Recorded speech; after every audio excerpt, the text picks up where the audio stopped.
Greetings to you this day. This is Michelle Strickland, and I'm coming to you today with Kicking It on the Chase with Shelly. It's a segment that when I do it, I normally do it on a Saturday or when I'm out and about, and I want to just kind of take you on my travels with me, or when I'm doing different things here within my own community.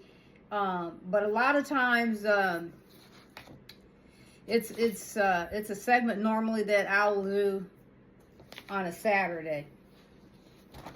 It's the holiday seasons and people are becoming friendly with each other, and so nurturing intimacy, is something that's very, very important.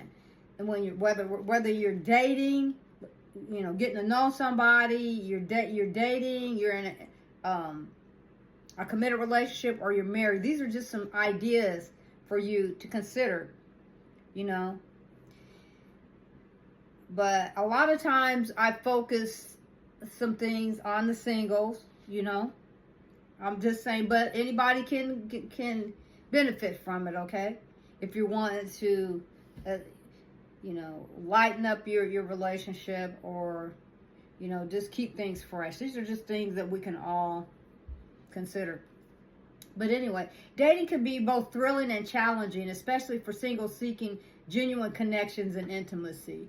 While intimacy encompasses emotional, physical, and intellectual aspects of our relationship, it's essential to understand that building intimacy takes time and effort.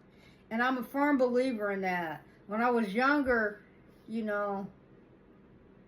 because I didn't understand a lot of things, it was kind of a trial and error things. I've grown, and I've grown, and I think that sometimes it takes time, but I realize from culture to culture, it differs, different situations differ, but the culture that I came up in, we had more options and more choice. We could make a choice and have a decision about the direction that we wanted to head in.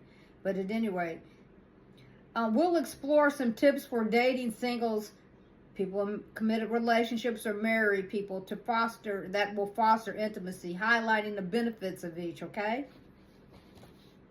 Communication is key. Effective communication is the cornerstone of any intimate relationship. Be open and honest with your partner, sharing your thoughts, feelings, and aspirations. The benefits of communication include enhanced emotional connection, a deeper understanding of each other's needs and desires, conflict resolution, and improved problem-solving skills. I believe in communication, and I'm a very direct person. I'm going to say it or I won't. I'll keep it to myself. If I want to know something, I'll just ask you straight. If I don't feel like I want to deal with it or discuss it or anything like that, I won't say a word about anything. I just won't say anything. Active listening. Listening actively involves not just hearing, but truly understanding your partner. Give them your full attention when they speak. The benefits of active listening are building trust and empathy, demonstrating that you value their thoughts and feelings, reducing misunderstandings and miscommunication. That's why, you can sit down and be talking to somebody, and they're not saying anything, and they're not listening to a word you're saying. They're just there.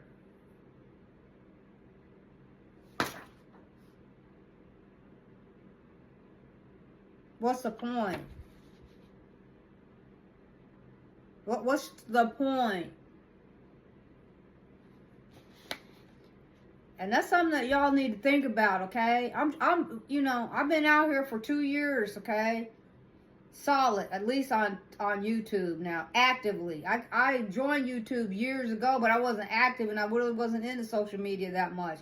But, 2.5 years ago, my spirit encouraged me to get out here and try to give back and give you some tips, okay? And these tips that I'm giving you, people pay for. But I'm willingly giving you suggestions to think about. Even if some stuff you might already know, but you might be able to improve upon it. Vulnerability and trust.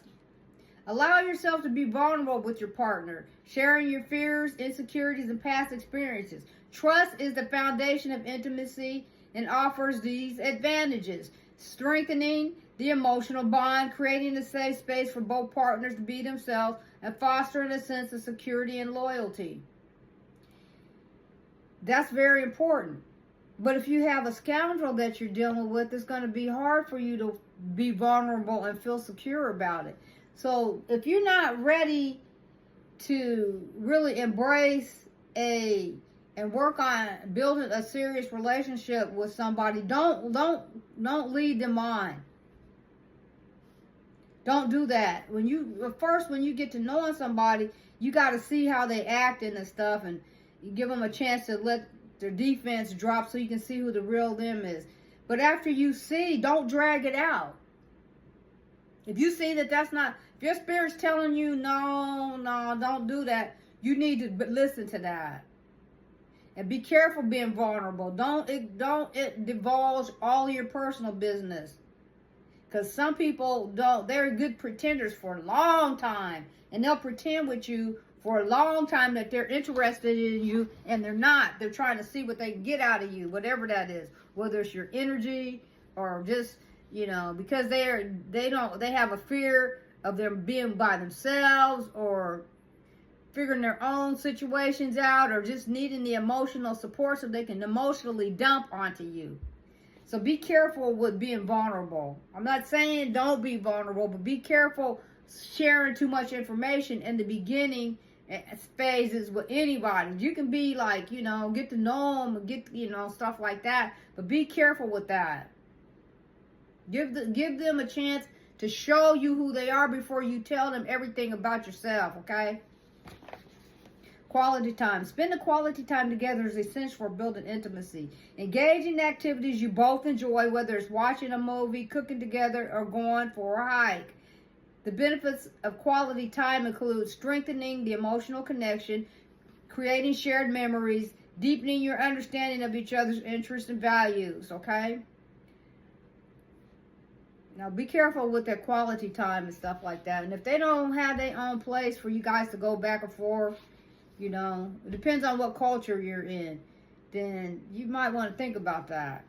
Just be careful. Just be careful and make sure you have considerations in place, What is the circumstances in which you're interacting with people? When you're interacting with them and having quality time, where are you going to be having your quality time? And be careful interacting with people at their places or at your places where things can happen that can put you in a compromising situation that you may not want to be in. So be careful and cautious with that. Get to know somebody. And people need to start dating, go out on dates and stuff like that. And if you guys can't afford it, you that's not my fault. You ladies need to quit expecting a lot of these guys to spend a lot of money on you.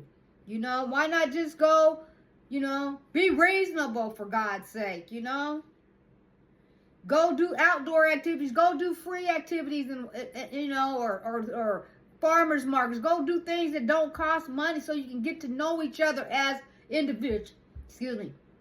As individuals.